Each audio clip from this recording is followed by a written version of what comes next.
Hello, everyone. Welcome back to Usually Alright.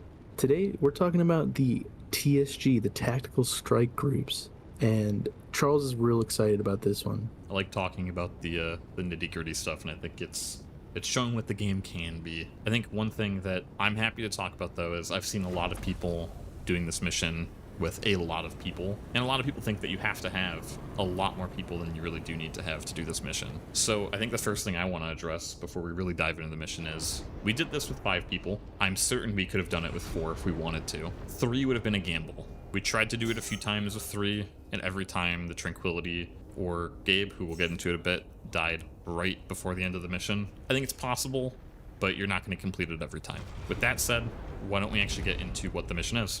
Alright, so yeah, when you grab this mission, you have to have somebody in your group be a senior contractor with Intersec. And the whole point of the mission is you're jumping to a location. There's an Idris in dire need of assistance, and you're going to be fending them off, and then also rescuing a pilot, my boy Gabe, he's been captured by the baddies. Yeah, so what do you actually need to do this mission? Well, you do need a group of players. This is not something you can solo.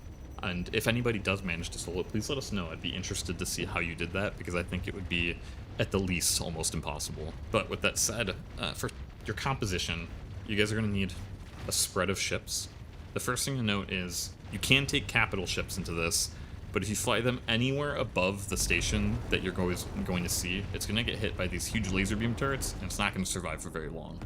So with that said, I actually just recommend not bringing them. They're not necessary for the mission, and Idris and Polaris aren't going to help you that much, and you have better options.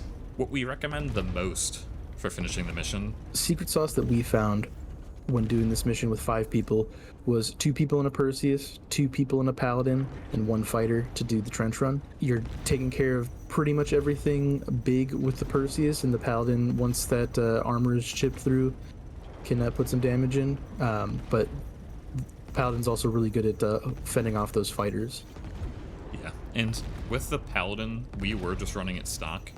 If you wanted to take it up a level and somebody wanted to splurge, you can throw 4 deadbolts on that thing and it can take on everything too. Maybe one day. Maybe one day, yeah. And for who's actually on those ships, we only had 2 people on the Perseus, 2 on the Paladin, and then obviously 1 person on the fighter, so we're not fully crewing the Perseus.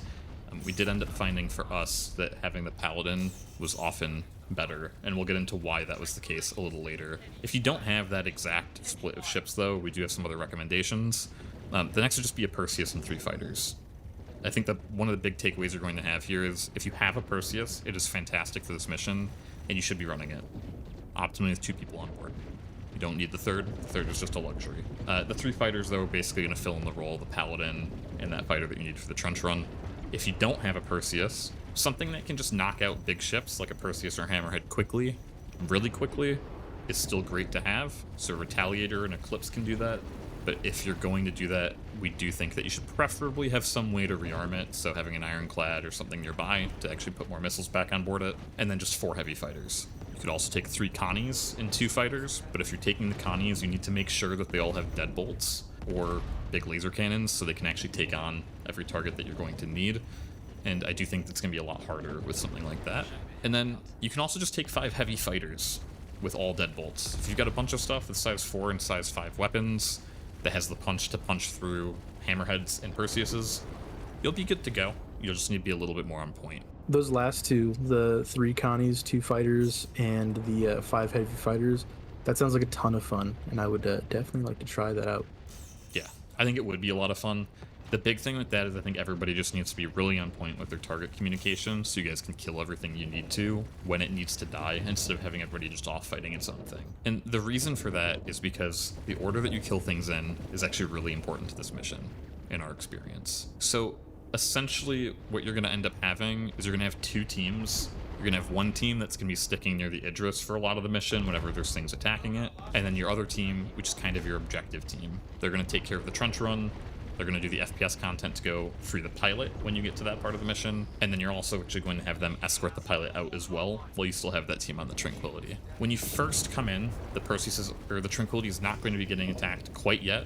Once you get a little closer to it though, there's going to be a wave that jumps in. Now, there's a lot of good content on exactly what this wave breakdown is, but the most important thing is that in that first wave is going to be a Perseus, and you need to kill it as fast as possible, because it is one of the only things in the entirety of the set of the first waves that come, the first 3 waves, that's actually going to meaningfully damage the Idris at all.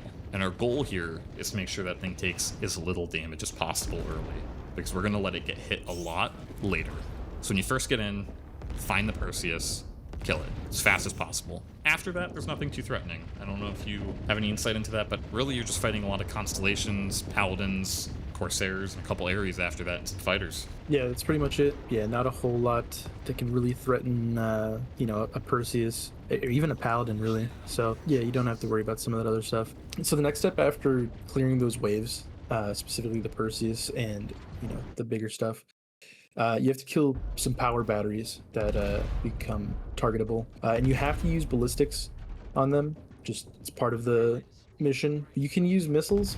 Now, I haven't had a whole lot of luck with the missiles, actually, not because they're in kind of a tight area, and the missiles, have to kind of track, and you can definitely butter them in there, but for the most part, I just use ballistics. So nothing big and scary is gonna spawn. There will be a couple of like gladiuses and arrows and stuff like that, and buccaneers, but for the most part, you're not worried about fighting stuff too much. Yeah, really the only concern at this point is the turrets. The turrets will do a lot of damage. We've had the most success with just parking the Perseus within range of the power batteries, because one shot from one of the turrets will just kill a power battery, and you can shoot it 10 kilometers out. Something to keep in mind with something like the Perseus. But you can do this in any ship that has ballistics. I've done it in a Wolf, so it's definitely possible. You don't need a big scary ship to do it. Just makes it a little faster and safer. But then right after that is I'd say the big thing that they talked a lot about before this mission came out, which is the trench run. So essentially 3 pipes are going to open into the station, path A, B, and C, and in these areas you're going to experience a lot of distortion, some tight flying, and some cooling units that you have to destroy. I think the biggest thing that people need to understand about the trench run is actually the distortion damage. I've seen a lot of talk about this, use a size 2 power plant, do this, do that. It's not just using a size 2 power plant, which has more distortion damage before the shutoff. It's actually really important that you use a military component, even if it's military C. I'll put some numbers up on the screen for you guys so you can get a visual representation of this. So as you can see, the military and industrial components are the most competitive. If you have something that comes stock with a military C of size 2 or size 1, I recommend using that. And if you are going to go out and buy something, then go out and buy the industrial components. Military A's are very hard to come by, so it's not expected that you have them. I was using my M80 for a lot of it. We've had a lot of success with Super Hornets, F8s, basically heavy fighters with size 2 power plants that come stock with grade C military power plants are going to be your bread and butter for this. But even fighters that have good components, light fighters, are going to do just fine. And for the cooling units, you can use energies or ballistic weapons. Take something that does a little bit more damage, it makes it a little easier to kill them as you pass through. And my other big tip for doing this is actually don't worry about flying all the way through, in and out, through another tunnel. Once you get to the point where you're not too comfortable through distortion damage, just turn around and fly back out the way you came. You're totally allowed to do that. It's usually a lot easier, and it keeps you from having to die and respawn a million times and fly back. You can pass all the way through, but you do take extra distortion damage in the center near the power core. You also take extra distortion damage if you go through those lightning fields, so avoid those. And if you are going to distort out, make sure you blow up so you're not in the way of anybody else, if anybody else is doing it, or if you have to go through again. Yeah, and there's not a whole lot of pressure outside of the trench run, so you can take your time doing it. You don't have to feel like you need to, be Luke Skywalker in there going crazy. Yeah, literally nothing else spawns in this time. So anybody that's not doing the trench run is just on standby for this to continue. We've taken quite a lot to do it when we were first learning, and you will crash a lot when you're first learning to do it, but once you learn the paths, they're not too bad. Some of the cooling units are easier to hit when you're flying out than flying in. Don't stress about getting them all in one pass. Just get them as you go. The important thing to keep in mind is that, like I said, nothing spawns when you're doing the trench run for the cooling units. But the second that you destroy the last cooling unit, a big enemy wave is going to spawn. And I'm going to let Dylan talk a little bit more about this, but the first thing, just like last time, you need to kill the hammerhead as fast as possible. But why don't you tell us why that's important? So, kill the hammerhead because it can do the most damage to both you and the other things in the mission, and just can be a real headache. But if you kill the rest of the stuff in the wave, what is it, 2 Perseuses? So you'll have a Perseus and a hammerhead show up in the wave directly after you kill the first hammerhead wave. And then if you kill that whole wave, then 2 Perseuses show up, and that's a real pain. They will hurt the Tranquility pretty quickly. Yeah, and they don't care about you. They'll rush straight for the Tranquility. And what we have found is that if you just kill the Hammerhead and you do not kill the rest of the wave, which is what we recommend, kill the Hammerhead, ignore everything else, the rest of the waves won't spawn. They will never spawn, and they will never kill the Tranquility in our experience. The only thing that will kill the Tranquility comes at the end of the mission. So if you kill the Hammerhead, you can just ignore it, everything else, until you get to the end of the mission. And that's kind of the key to doing this with a few people, is don't worry about killing all those waves, because you probably won't be able to. Or if you do, the Tranquility is going to be looking not so great after. But after you kill the Hammerhead, then you can return to actually focusing on the objective for the mission. Yeah, so the next step is killing the power core. There are little vents on the side of the dome-shaped structure that where all the batteries were. You have to shoot at a kind of a specific spot on the vent, I found, because I was in the teams both times that we did it with the 3 ships that we talked about. And it can be kind of weird because you think that you can shoot like anywhere on the vent, but you have to shoot a specific spot that kind of points into the core. But if you're in the Perseus, basically the gun won't even overheat and you'll have killed it. We did it in the Paladin because our Perseus at one point had a little bit of troubles.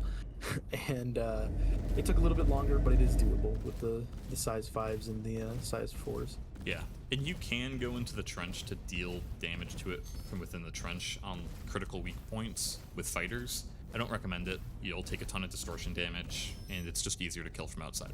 So after you kill the core, this is the FPS part of this section. You get dropped off. There's an access door that will have a marker on it, and you go in there. There is a bunch of dudes in there. Heavy armor isn't necessary if you're in a group of 2, but if you're going to try and send one person to do the FPS mission, they should probably be in heavy armor with a bunch of med pens, a med gun, 2 guns, a bunch of ammo, because there are a lot of dudes in there, and there's a lot of dudes with some pretty crazy weapons. It's not a super long section of the mission, so if you got two guys and maybe you've done it once or twice, you can get through it pretty quickly. Yeah, I think 2 people's the sweet spot. We did it with 3, and we didn't really break a sweat. And we found 3 people to be kind of the sweet spot for making it easy. With 2 people, it's definitely doable. Just make sure the people that you're sending in are comfortable with FPS content. Me and you did it together, and we were having some pretty rough spawns. We still got through it just fine. Yeah. When we did it with 3 people, it was really easy. I think people probably could solo it, like we were mentioning. It just wouldn't be the best experience. So I recommend at least 2. You don't need more than 3. If you played Halo 2 on Legendary, you could do this by yourself. Yeah, easily. And I've played Halo 2 on Legendary. Both of us have. So while you're in there is to free the pilot. You basically need to hit a button for his hangar to free him. When you get in there, you'll take a ladder up and you'll drop down. You'll have cleared out the enemies. You're in no rush to hit that button, other than the Tranquility potentially taking damage while you guys are in there. Essentially, as soon as you finish clearing out that last room before the button, everybody but one person should navigate back to their ships. Go right back to their ships and get in and be ready for the next part of the mission. Once those people are in place, go ahead and hit the button. If you hit it a little early, it can make things a little difficult because that pilot that you have to protect is going to get a little further away from you and might have already taken some damage. So just have some people on standby already. Don't rush and hitting the button. Take your time with it. Let people get back to their ships or Paladin. That's what we did. So while the FPS team is taking care of that section, I would recommend having the Perseus team, or kind of whoever's been dealing with the big threats, hang out by the Tranquility. A Mauler is going to show up, a Vandu Mauler, and it will take the Tranquility from 25% health to 0 pretty quickly with that laser. But if you shoot it enough with the Perseus, or I guess anything else, you should pull the aggro off of the Tranquility and keep it safe. Yeah, and it's worth noting that right after you hit the button to free the pilot, Gabe, Vandal are going to start spawning pretty shortly after, and from that point on, you're pretty much weapons free. Go ahead and destroy anything that's attacking the Tranquility, any Vandal, anything else, start shooting it. You have nothing else to wait on at that point.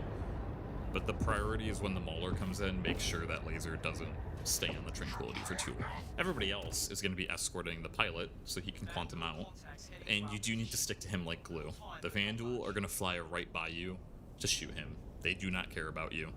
So you need to be very aware of who's shooting at you and who's shooting at him, because in my experience, his health doesn't update at all. He'll just suddenly blow up. He'll be at 100%, and then the mission ends. So you really have no idea what he's actually at. And he takes way longer than you would think to jump out. A frustratingly long time. Yeah, you're clenching the entire time, just waiting for Gabe to get out of there, and Gabe takes a long time. Gabe takes his time getting out of there. And I also want to point out, you might be asking, what about the loot rooms? We've been able to loot those after completing the mission just fine. You don't need to rush to do them during the mission. Even if you fail the mission, if Gabe or the Tranquility dies, you can turn around and land in the hangar, go grab the key card, and go into cargo deck B and A and loot those areas. There's nothing stopping you from doing that. So I recommend finishing the mission, or if you're only interested in the loot, after you free Gabe, you can ignore everything else and just go loot. There's no issues with that. So you don't need to have a separate loot team. Everybody can just convene after to grab everything. But I think the most important thing is, what did you think of tactical strike groups and what it means for Star Citizen, like what we might see in the future out of what was essentially the first raid? So I don't love TSG. I think it's fun. I think that there's some... It's definitely a raid. It's definitely I recommend having an org, you know? I'd love to say that it's doable with 3 people. I'm not as sold on it unless you are like super dialed in with 3 dudes that have been playing forever and are super involved. I much prefer things like Hathor and Stormbreaker and ASD. I think those are better meters to how the game's going to be. This is, I feel like, the first like ship heavy raid, whereas those are more FPS content, so I get that. But personally, I interacted more with Hathor specifically. I loved Hathor. Even when we weren't gonna shoot the laser, just going to the sites and looting, just getting the loot pools and stuff like that, I thought was a ton of fun. Yeah, that's fair. I enjoyed it myself. I have issues with it from a design perspective. I mean, we're basically cheesing it to be able to finish it with a smaller player count, and I don't think that this is a event that should require 15 to 20 people. I think that's too many people for the reward that's happening here and the scale of it. If I'm gathering 15 to 20 people to take on content, I want it to be bigger than this. And I think that doing this with 6 to 7 people feels appropriate, but the mission isn't properly scaled right now for any of it. It's also just it's very easy to kind of have people sitting and waiting for other people to complete stuff in this. And if you look at other raid design in games like Destiny, there's like never a time when you're sitting waiting for somebody else on your team to do things. And I don't think there's enough teamwork between teams in this. Like, cool, one team protects the Tranquility. They're sitting there for a lot of the mission. The Trench Run team's kind of doing their own thing independently, and those teams don't interact. I would have liked to have seen some interaction between them or timing sync up between them, and we just don't have any of that. I also think they don't represent the sandbox stuff, which is kind of what you're talking about. Like Hathor and Stormbreaker are much more open activities that you can engage in past just the mission, and I do like that. I'm with you on that. They're also easier to just kind of go and show up to and see if something's happening. If you're into PvP, I know not everybody is, and it's good that this doesn't have people that can grief it easily. Overall, though, I mean, it is one of the better experiences in the game. If you can get the people together to do it, you should, just to see what's going on with it. It's just not going to be super accessible for a lot of players in the game right now, I think. And it doesn't help that it's a very buggy. It's very, very buggy. We ran into bugs all the time doing it. I think that Star Citizen wants it to be a huge group activity, but we found it pretty easy to make it. I think the way it is now, it would be trivial with a large group of people. Yeah, I think if we had a large group, way too easy. It wouldn't even be fun. I think it's not even just bugs, like for why the Tranquility isn't threatened too much. It's also from a design perspective. We should, objectively, if anybody from SIG actually happens to see this, go and look at how your waves spawn. It shouldn't rely on us finishing off the entire wave for the next wave to spawn. There should be a trigger for a timer as well, because right now we're just killing the hammerhead and not letting anything else spawn, because that's objectively the easiest way to not deal with everything else. We're effectively killing every other wave by not killing the first wave. And there's also huge performance issues. So I notice every time we finish the Trench Run, my FPS would plummet through the ground. You guys are going to see that in some of the footage, and I apologize for that, but I had to Alt F4 every time to be able to get my frames back, and I normally have no issues with performance. Hey guys, thanks for watching our Tactical Strike Groups video. Again, we can't force you to subscribe, but Charles does keep me locked into a basement and I only get free time for as long as we have subscribers. Every minute or every subscriber we have counts as a minute of free time for me. So just think about it. Bye bye.